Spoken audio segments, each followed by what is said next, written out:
কুষ্টিয়ার দৌলতপুর উপজেলার প্রাকপুর সীমান্তে শুক্রবার সকালে বিএসএফ কর্তৃক পুশিনের শিকার নারী শিশুসহ ১২ জন এখনও শূন্যরেখায় মানবেতর সময় কাটাচ্ছেন।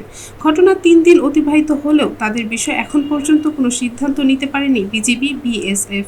বিজিবি বলছে দুই দেশের শীর্ষ পর্যায়ে আলোচনা চলছে, হয়তোবা দ্রুতই সিদ্ধান্ত আসতে পারে।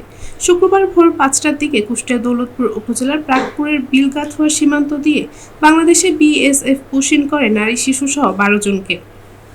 স্থানীয়দের সহায়তায় ওই দিনই বিজিবি তাদেরকে দৌলতপুরের প্রাকপুর এবং করিমপুরের শিকারপুর সংলগ্ন শূন্যরেখায় পাঠায় তারা। ঘটনায় ৩ দিন অতিবাহিত হলেও এখন পর্যন্ত শূন্যরেখায় অবস্থান করছে তারা। এক কাপড়ে খেয়ে না খেয়ে পাট খেতে ভীষণ কষ্টে সময় কাটছে তাদের। অসুস্থ হয়ে পড়েছে প্রায় সবাই। দুর্ভোগ লাঘবে বিজিবি বিএসএফ এর প্রচেষ্টা এখন পর্যন্ত পরিলক্ষিত না হলেও পাশে দাঁড়িয়েছে বাংলাদেশি সীমান্ত এলাকার বাসিন্দারা। কাপড় চোপড়, খাদ্য, খাবার, চিকিৎসা উপকরণ যে যেমনটি পারছে তা নিয়েই তাদের পাশে দাঁড়িয়েছেন তারা।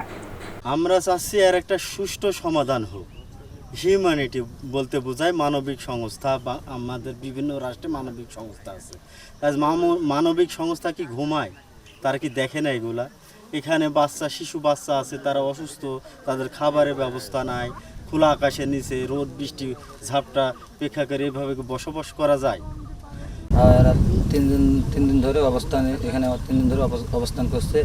আর মনে করেন আমরা তো পোষণের বিষয়ে মনে করেন আমরা বিজেপির সাথে সবসময় আমরা সর্বদা এলাকার জনগণ সচেতন আছি, এবং ওরা ভুলেও এখানে আর পোষণ করতে না পারে সেই চেষ্টা আমরা করছি।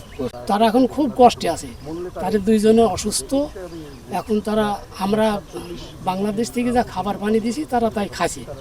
তাদের কাছে তো কোনো খাবার নাই, গোসলের পানি নাই, আর অসুস্থটাই বেশি। আর এই খোলা ময়দানে মাঠে আছে তারা, কোনো অসুস্থটাই আমি বেশি দেখলাম। আমি এইমাত্রই আমি আসছি। তারা কি বলছে?